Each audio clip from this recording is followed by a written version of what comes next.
PCS अधिकारी प्रतिष्ठा गुप्ता का हुआ नागरिक अभिनंदन।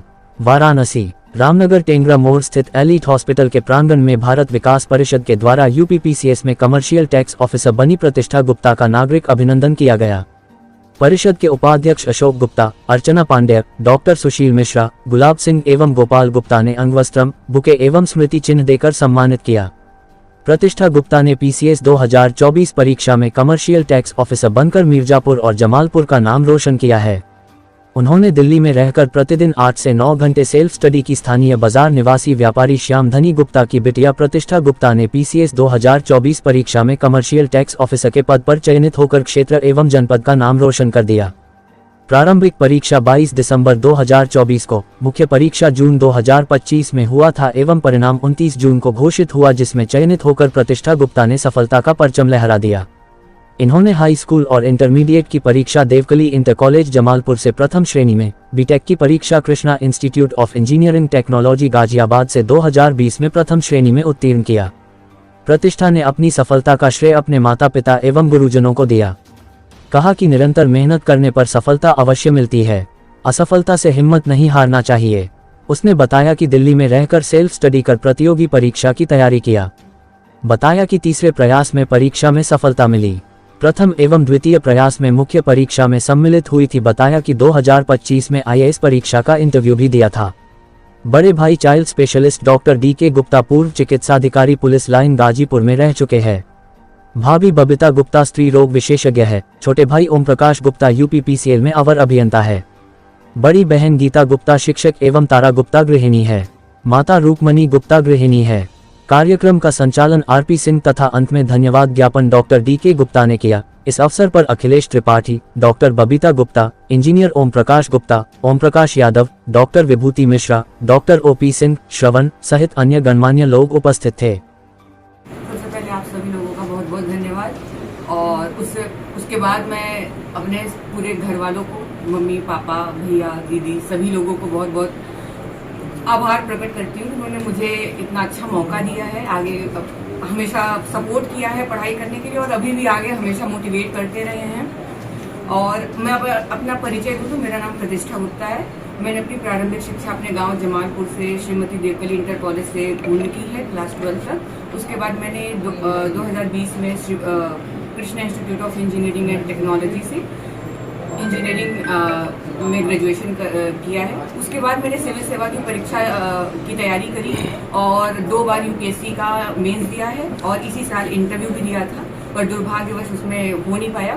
पर इस बार मेरा यूपी पीसीएस में पहला मेंस और पहला इंटरव्यू था और मैं उसमें सीटीओ के पद पर चयनित हुई हूँ और 2025 का मेंस भी दिया है।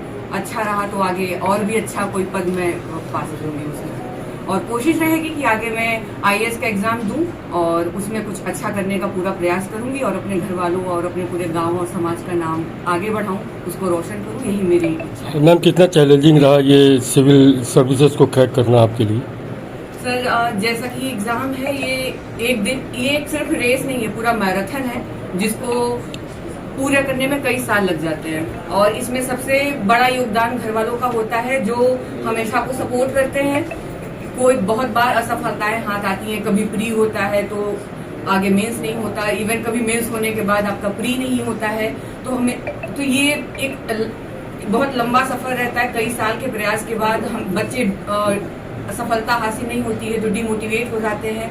लेकिन मैं बहुत लकी रही हूँ कि मेरे दोस्त, मेरे घर वाले, मेरे सारे मेंटर्स हमेशा मुझे सपोर्ट किए हैं और मुझे हमेशा प्रोत्साहित किए हैं कि मैं आगे एक बढ़ती रहूं और अच्छा करने का पूरा प्रयास करती रहूं, और मैं उसको करूंगी और आगे और भी बेहतर करने का अपना पूरा प्रयास करूंगी। मैम, अगर प्रक्रिया की बात की जाए तो जैसे और भी स्कॉलर्स पढ़ाई करते हैं, सुबह उठना, ये सब, तो थोड़ी अपनी दिनचर्या के बारे में बताएं, कैसे क्या करती थी, कब आपका एडुकेशन होता है, क्या कहेंगे उसके लिए? इसमें मेरी जो स्ट्रेटेजी रही है वो रही है कि मैं जितना भी पढ़ाई करूँ वो कॉन्टिन्यूअस रहे। ऐसा ना हो कि मैं एक दिन 14 घंटे पढ़ाई कर रही हूँ तो अगले दिन सिर्फ 4 घंटे पढ़ाई कर रही हूँ या एक हफ्ते तक भी पढ़ाई ही नहीं कर रही हूँ। तो मेरा हमेशा भैया भी, मेरे छोटे भैया कहते रहते थे कि कम ही पढ़ो लेकिन जितना पढ़ो कॉन्टिन्यूअस होना चाहिए, लंबा ब्रेक नहीं आना चाहिए। तो मेरी स्ट्रेटेजी रहती थी 8 घंटे 9 घंटे पढ़ो। बहुत सारे लोग 14-16 घंटे पढ़ते, मैं वो तो कभी कभी हो जाता है एग्जाम के एक हफ्ते पहले, पर मेरा मेंटेन एवरेज 8 घंटे 9 घंटे की पढ़ाई करना और अपने आप को हेल्दी रखना, ये मेरी प्रायोरिटी रहती थी। तो इस वजह ऐसे ही मेरा जो दिनचर्या ऐसी है। सबसे टफ सब्जेक्ट क्या रहा आपका? जी, टफ सब्जेक्ट क्या था? टफ सब्जेक्ट हिस्ट्री मेरे लिए टफ सब्जेक्ट रहा, क्योंकि मैं उसमें कभी स्कूल के दौरान वो बस ऐसे ही पढ़ लिया था। तो जो भी वो सब्जेक्ट काफी अच्छा वेटेज रखता है एग्जाम में, तो वो अभी भी मेरे लिए चैलेंज ये जो आपको फाइनल इंटरव्यू हुआ होगा उसमें कुछ ऐसा मूवमेंट हुआ होगा जो आपको यादगार बनाया होगा, वो कोई मूवमेंट आपके?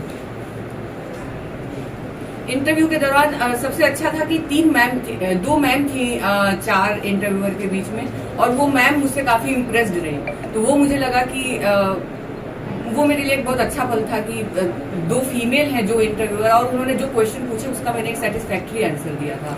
बात किया जाए अन्य बच्चों के लिए क्या कहना चाहेंगे जो इसकी तैयारी कर रहे हैं? जी सर, अन्य बच्चों के लिए मेरा यही सजेशन रहेगा कि बार बार गिव अप करने का मन करेगा। भैया के सामने भी जब भी मैं हमेशा छोटे भैया से ज्यादा बात होती थी, क्योंकि तो वो कहते थे कि मैं हमेशा नेगेटिव बोलती थी, भैया नहीं हो रहा मुझसे, नहीं होगा। वो तो कहते थे ये थॉट्स हमेशा आएंगे तुम्हारे मन में, लेकिन इसको बस आने दो और चले जाने दो, उसको लेके पालना नहीं है अपने मन में। तो ये बहुत लंबा सफर है, असफलताएं आएंगी तो हमेशा ये सोचो कि जो हमने पढ़ाई की है ना, वो बहुत इस लेवल की पढ़ाई है कि आप जीवन में कुछ अच्छा कर लोगे, यहाँ नहीं तो कहीं और। बहुत सारे एग्जाम्स हैं, निकल जाएगा कहीं ना कहीं। आज जिस मुकाम पे पहुंची है उसका श्रेय किसको देना चाहेंगे आप? मम्मी पापा और पूरे परिवारजन और गुरुजनों को मैं, और मम्मी का सबसे बड़ा रोल रहा है उसमें कि उन्होंने मुझे यहाँ तक पहुँचाने के लिए बहुत संघर्ष किया है, हमेशा मेरे साथ खड़ी रही हैं, और पूरे परिवार वालों का सपोर्ट रहा है कि मैं यहाँ तक पहुँच पाई हूँ। क्योंकि जमालपुर जैसे गांव से दिल्ली जैसे जगह तक पहुँचना, और उसके बाद PCS का एग्जाम निकालना, UPSC के इंटरव्यू तक पहुँचना, ये सिर्फ बिना सपोर्ट के इम्पॉसिबल था मेरे लिए। सोशल अगर बात की जाए तो इस समय मैम AI रेवोल्यूशन एक चल गया है, कैसे देखती हैं आप AI को? ह्यूमन इंटेलिजेंसी के लिए खतरा बताया जा रहा है, कैसे आप देखती हैं AI प्रोसीजर को? सर, जैसे कि हमेशा से रहा है, हम बचपन से पढ़ते आ रहे हैं कि साइंस क्या है, एक वरदान है, अभिशाप है, AI भी वही है। और मुझे लगता है कि हमें उसके लिए सबसे पहले जो हमारा एजुकेशन है उसे अपडेट करना होगा। स्पेशली जो गवर्नमेंट स्कूल्स हैं, वहाँ पे अगर हम जो भी ऑल ओवर वर्ल्ड जो अपडेशन हो रहे हैं, अगर हम इस अपने सिलेबस को, आउटडेटेड सिलेबस को अपडेट नहीं करेंगे तो बच्चे उसको सीख नहीं पाएंगे, और वो जॉब को लेके वो खतरा बनेगा। जो अभी हम देख रहे हैं कि बहुत सारे ले ऑफ हो रहे हैं बड़ी बड़ी MNCs में। तो मुझे लगता है अपने स्किल को अपग्रेड करना पड़ेगा। जो एडल्ट हो चुके हैं और जो बच्चे हैं, उनको हम एक नया सिलेबस प्रोवाइड कराएं जो कि मार्केट की डिमांड के हिसाब से हो।